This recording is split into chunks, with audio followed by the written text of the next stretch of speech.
Hi everyone, welcome to my Shoreline Studio. I'm Sybille Muschik. Behind the camera is Joshua Blanc. Well, today we're sort of winging it. We may have to stop and start a few times to see how things go, but I do have some planning with this, and I want to talk about composition. Now, a lot of work flounders because it just doesn't hold up because it doesn't have a strong compositional design. So what we're going to do in the next 3 episodes, we're going to go through some basic principles. We're going to do line, shape, and color. And we're going to use some compositional elements such as cruciform or curvilinear or the L shape, and that's what we're going to start with today, is the L shape. So that will give us our bases, and it will give us our concept is we're not going to be doing anything realistic. We're just going to work with abstract elements and see if we can pull it off. So here goes. We're going to start with a background, but first I want to show you just a couple of linear pieces that we did when we were doing all the wrinkle pieces. So we have some nice lines, curves, and we have quite a range of line work in here. Now, probably what we're going to try and do is tear these up into, and then fit them into our L-shaped composition. So, so that's the cutting plan for now, but we'll see how it goes. And I have a little stencil, and we're going to just start with some basic colors, try and keep it as light as possible in the background. My 8x10 gel plate here, we have a brush handy, some matte medium I've added a little bit of water to, and our Amsterdam acrylics. My brayer, speedball by the way, and a speedball Baron.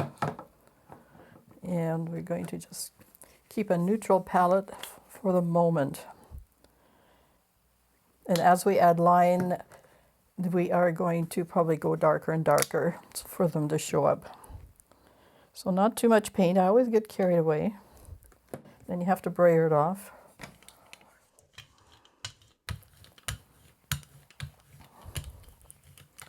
So we just want a sort of a glowy background.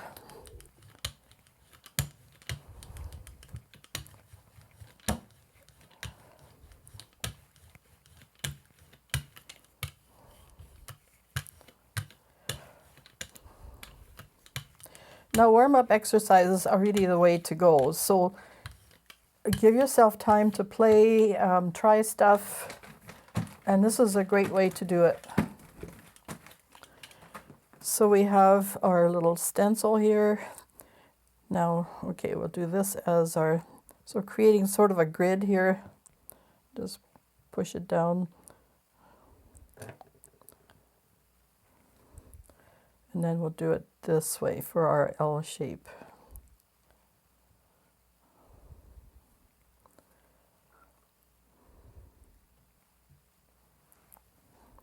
Now we're going to bring in a lot of different stuff. We might throw, I think we're doing some collage as well. We might do some graphite transferring.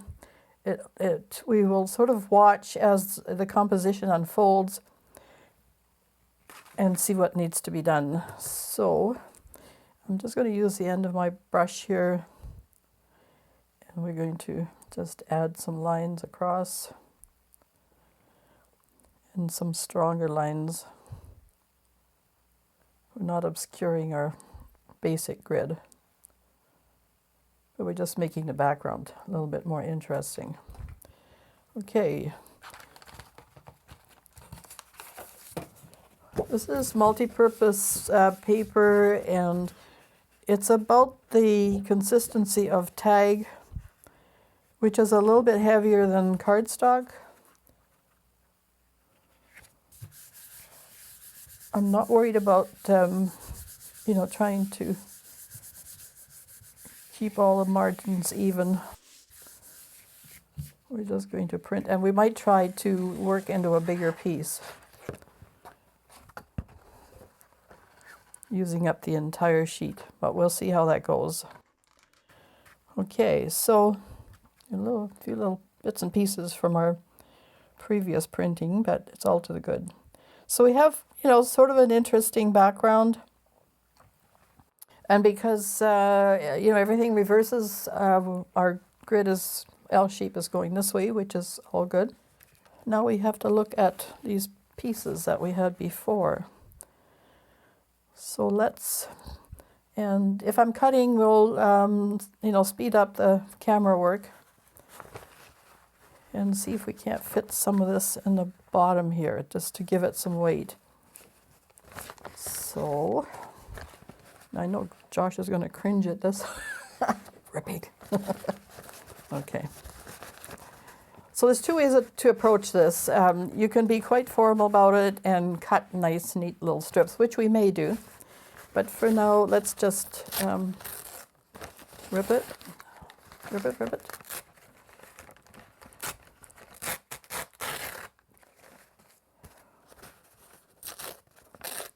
You have some control.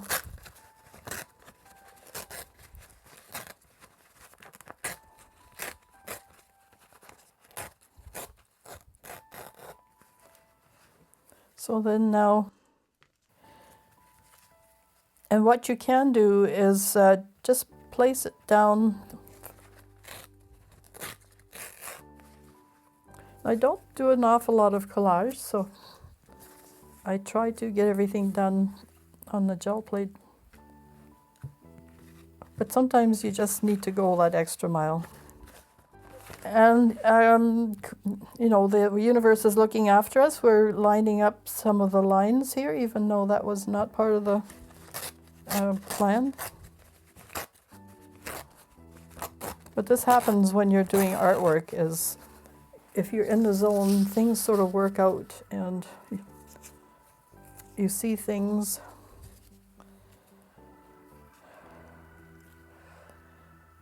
So that's looking promising.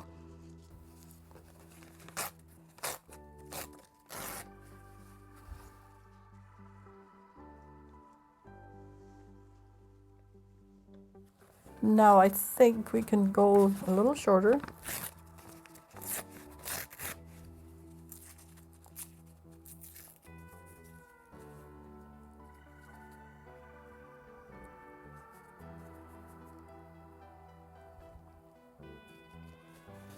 Maybe one more.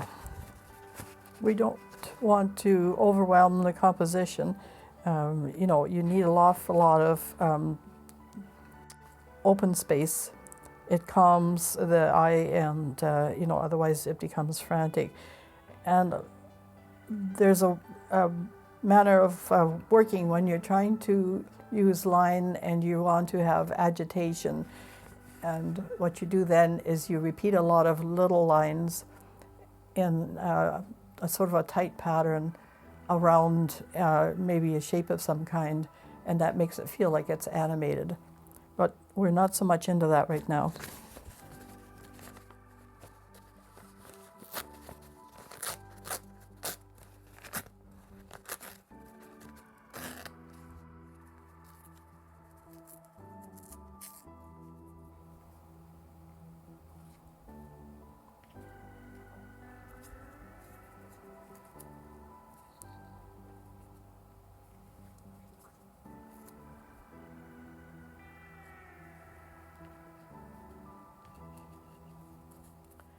So I'm just playing now, looking to see how things work, whether the background influences this foreground piece. Lines can be any size and any width. You can have a little tiny dot that's actually a line, and any size in between.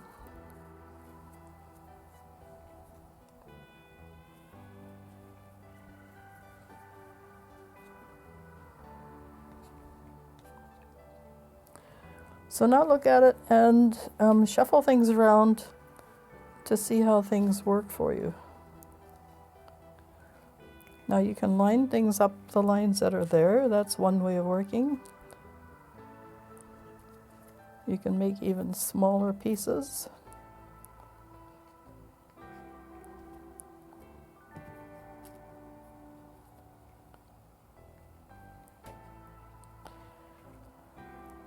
And of course, because this is going to be slightly in relief, you can put this back on the gel plate as a collage and use it as a ghost print. So we might do that too. So all things are possible at this point.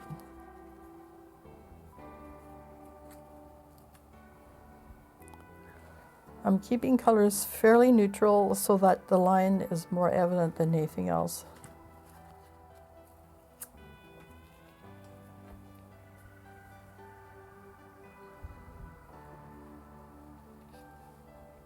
And lessons more, so start removing things to see what works better.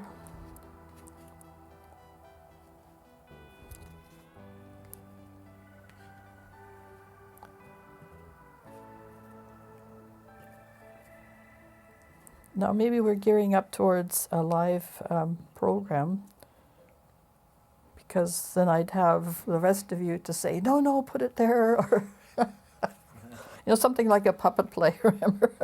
Who's behind? Yes, yes. The villain is behind you. We talked about this before.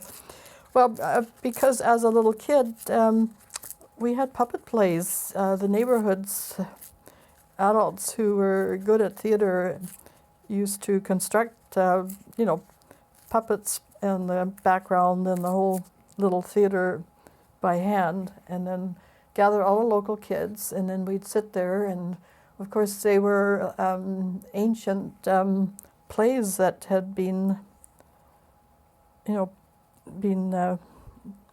shown for generations, millennia probably, and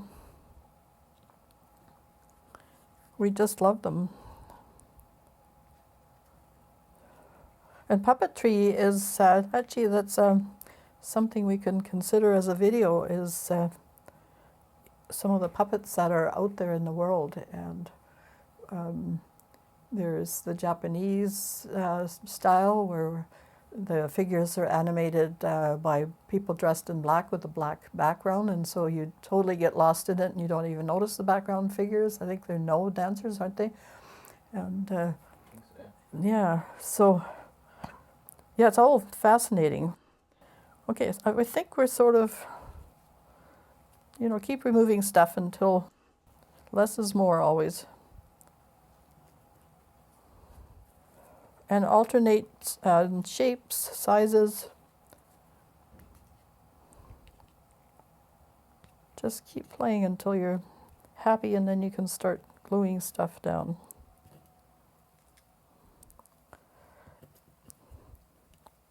And I'm trying to keep it in this, remember we put this grid together as a compositional device to help you,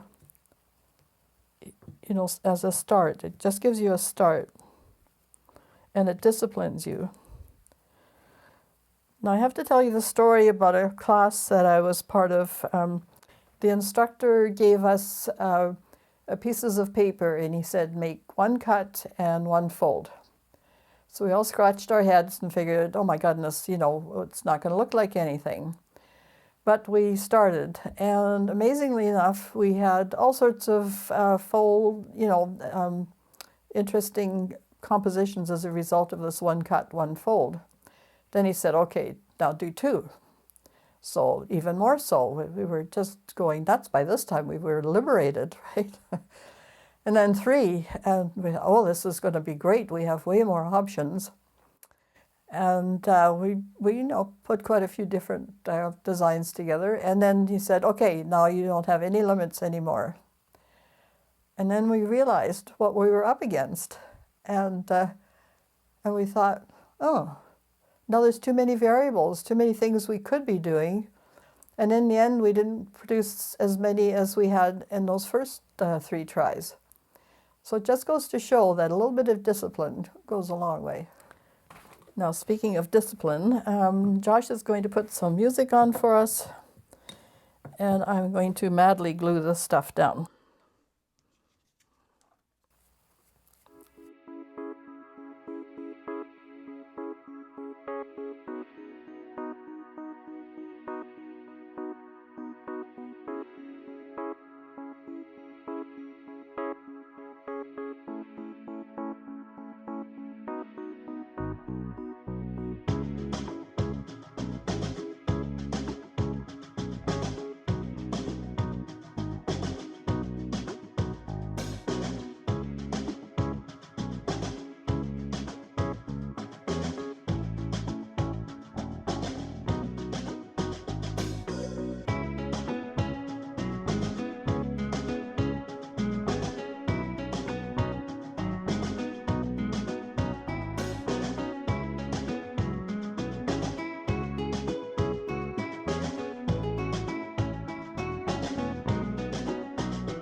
So continuing on with gluing here, I've taken a few things off.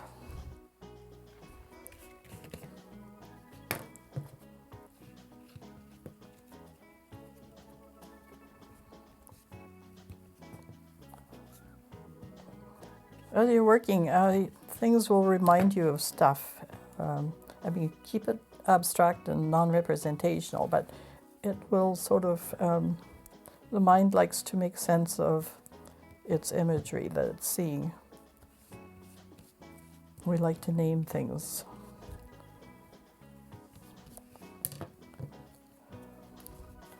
And that's fine. No, we had something lined up here. And if you can line things up, that's all to the good.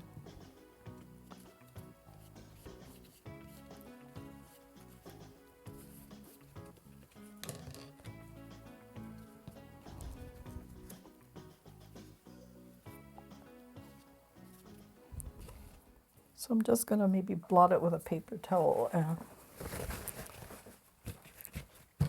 because now I think we're going to make it into a collage.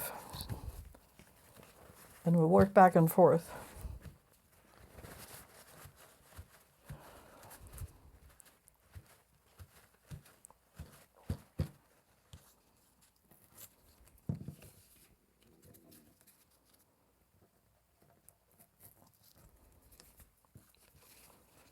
It helps me see things if the borders aren't too messy, so. Right, okay, so now let's do a color change, something really simple. Maybe a blue-violet kind of thing with a lot of white added. And medium, we want to keep it really transparent. There's our violet, okay. Okay, we're using a lot of yellow, so if you start introducing violet, then you're working with complements, and you're going to get a subdued grayish tone, which is pretty well what we require. Now we're going to bring up to about the level of this in value. The way to do that is to add a bit of white.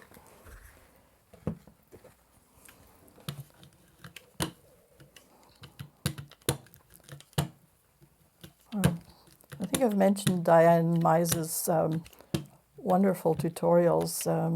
She was an art instructor in a university for many years, and she's just amazing. So she talks about all this kind of thing.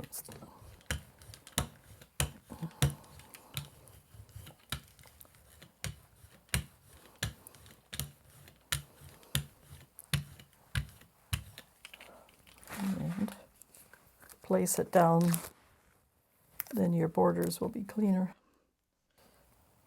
Try and line it up.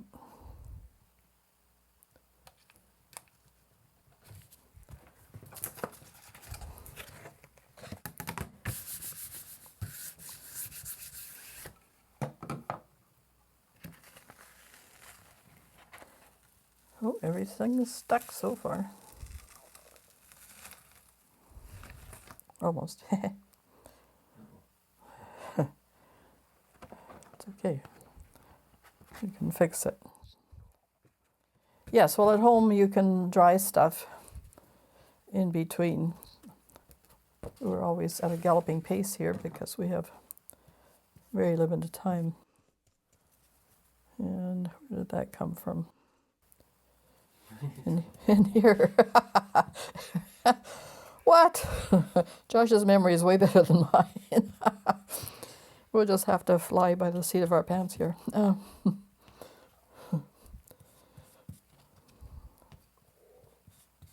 Okay. I think that works so far.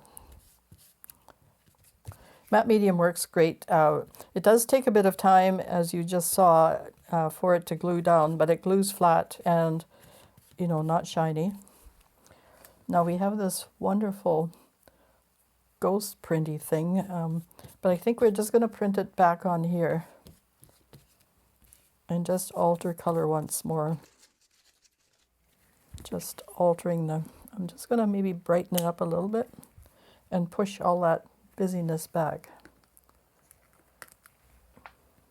Okay.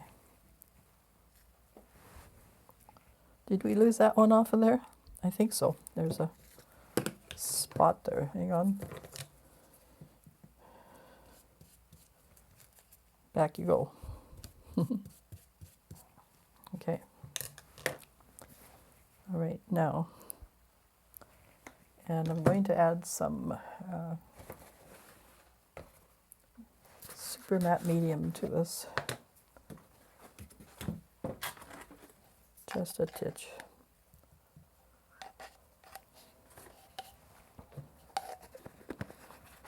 That will help glue more of that collage-y stuff down.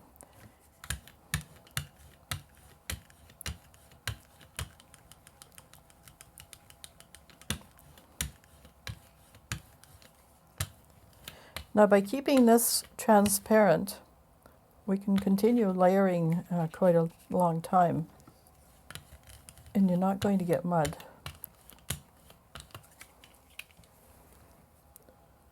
And you can see it pretty well for lining it up. It doesn't have to be perfect. I'll be probably cropping the edges anyway. I mount a lot of my collages on board now and, you know, gel plate prints. The framing is so expensive, and I figure if somebody purchases it, which they have, you know, if they want to frame it, that's fine. Works for me. They can match their decor, which I'm not into. And it actually looks pretty stunning.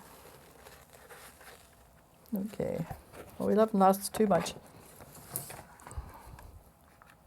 Just a small smidge here.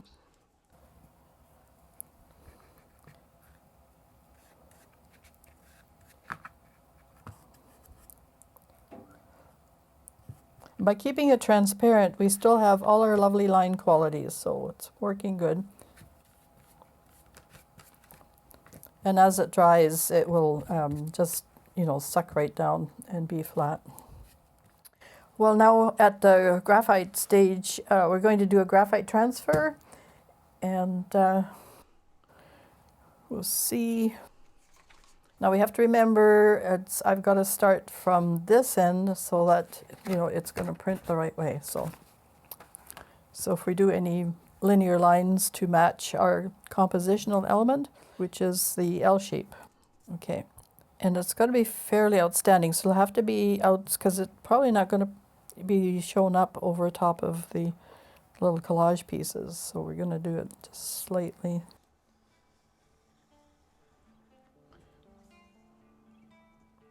And you can do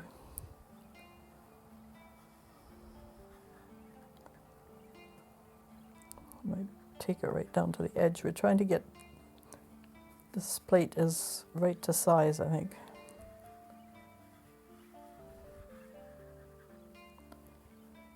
And maybe one in between. So if you have Zentangle skills, then this might be a good time to bring in your Zentangling. Would certainly add to the effect. So we're just going to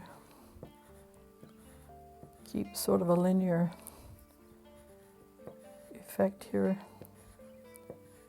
This is 9B graphite, which transfers really well. I'm just estimating where I need to be. Spot down in here. Now I kind of like the linear effect. I mean, we could go crosswise and so forth, but I think that kind of messes the idea of it.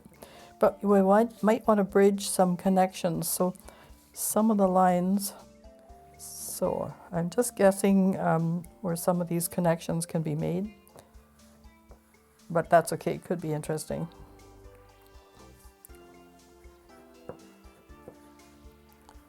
And some in between. Don't ever want to do anything too symmetrically. The eye kind of gets trapped in a spot and just sort of, doesn't, you need to want to move around the picture plane and look at many things in it. And yet at the same time, if you have a cohesive theme,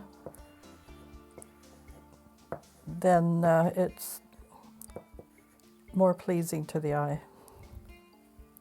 And then maybe people will look at it longer. Otherwise they'll, oh, I don't understand that, and walk away.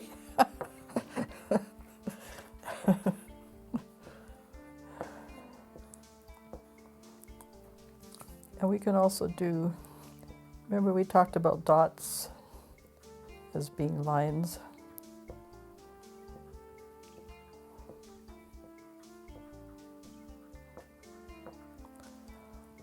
And dots are nice. Again, that will probably be over everything here.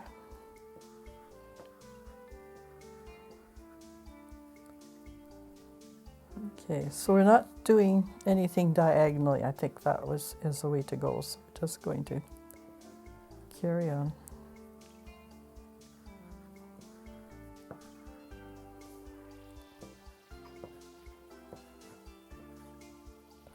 We're not shading, we're just doing line. That's what this is all about.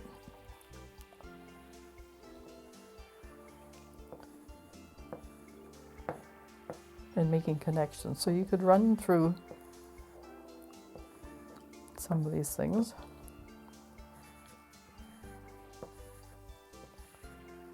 Overlapping is always good.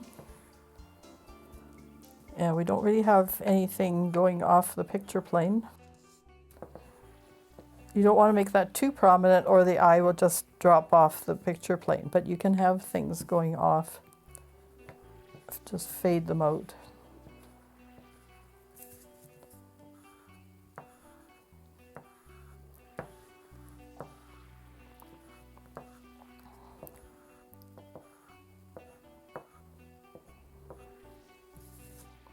Maybe to echo these two kind of pillar-like things,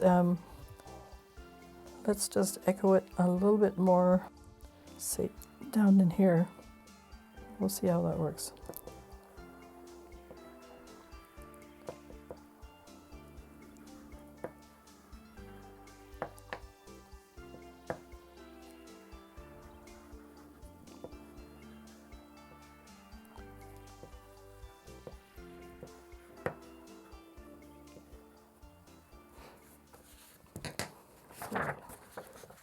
So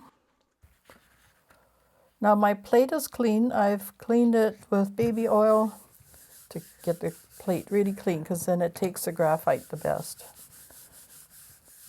You can use your Ren if you have one.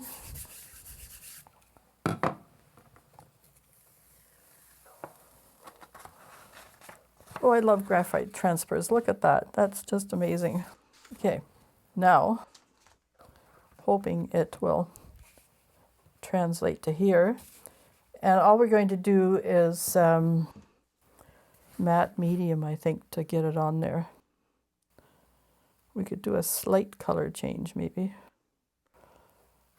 Oh well, what I'm thinking, we can just do this. We can always, the next layer can always be another color. So we've pulled a lot of skills in here. You know, we've done a little bit of collage. We're doing some transfer, graphite transfer. And that's a nice way to go. Okay. I'm lining it up. Now let's hope it picks it up. If not, we'll have to use a color. So we're going to take a short interlude because this has got to dry.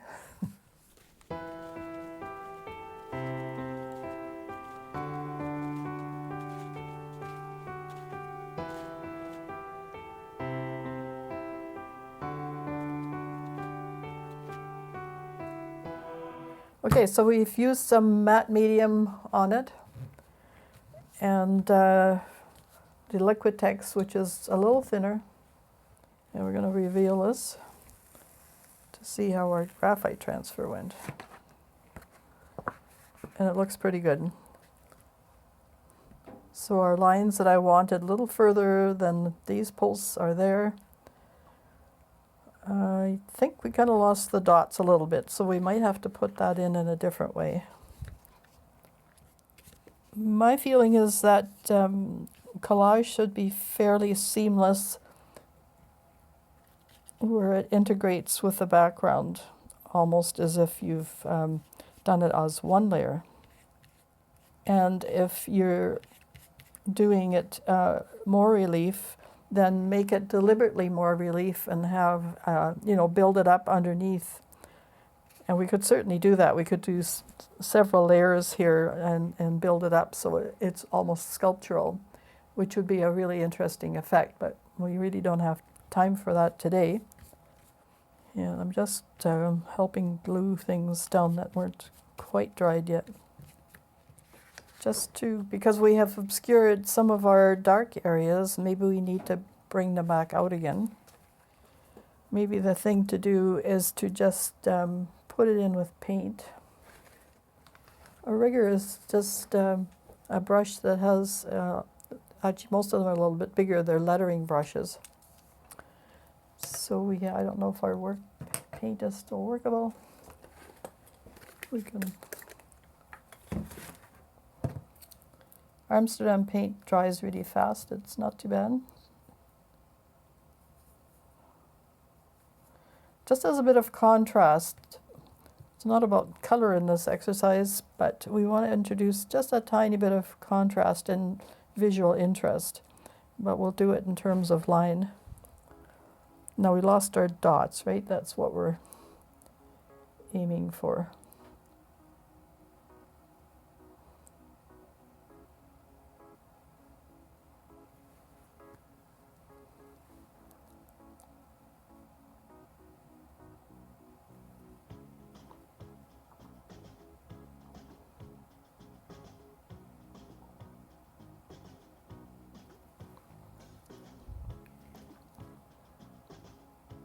And let's put some lines in here.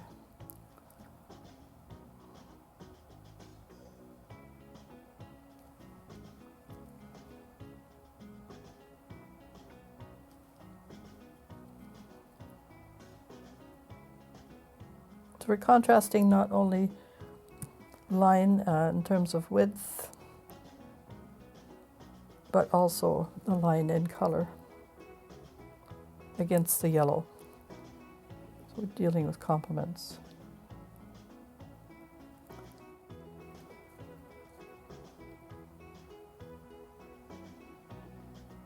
And be sure you don't make blobs, because that will just squeeze out and do something you don't want it to do.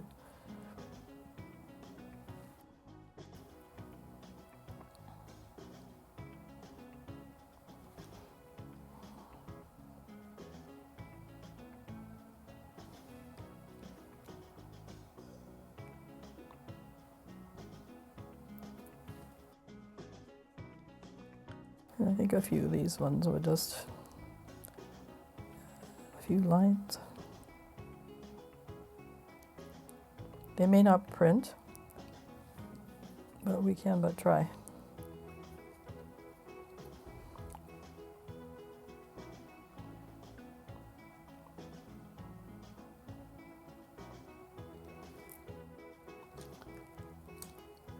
I'm turning the brush on my little plate here because I just want to sharpen that point and get a lot of the paint off.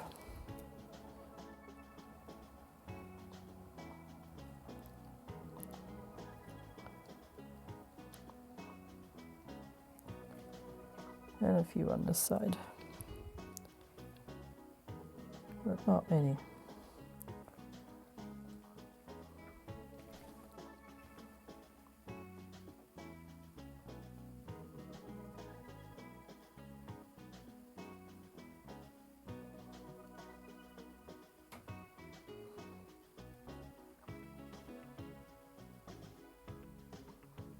So you can do thick or thin.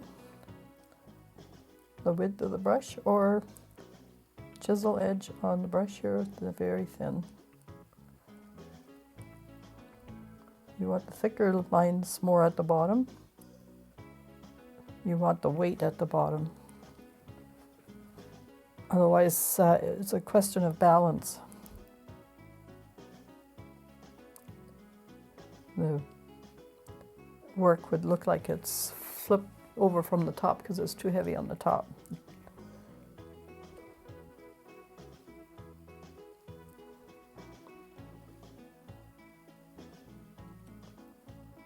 And most of this won't print, but whatever will print should be good.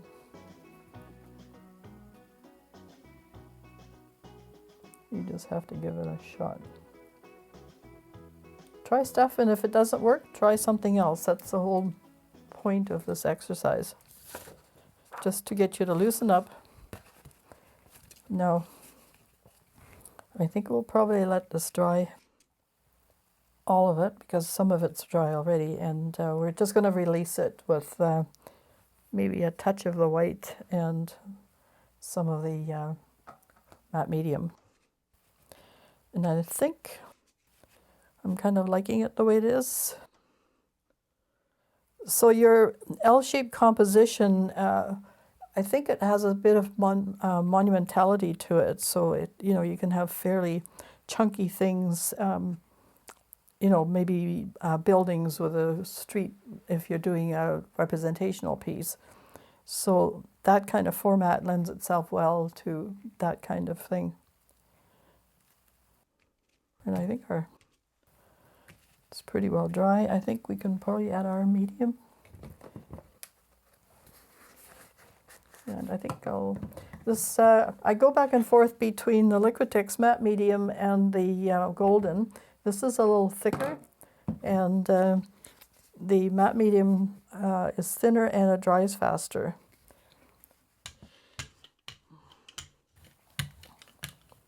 Because it's thinner, right? So,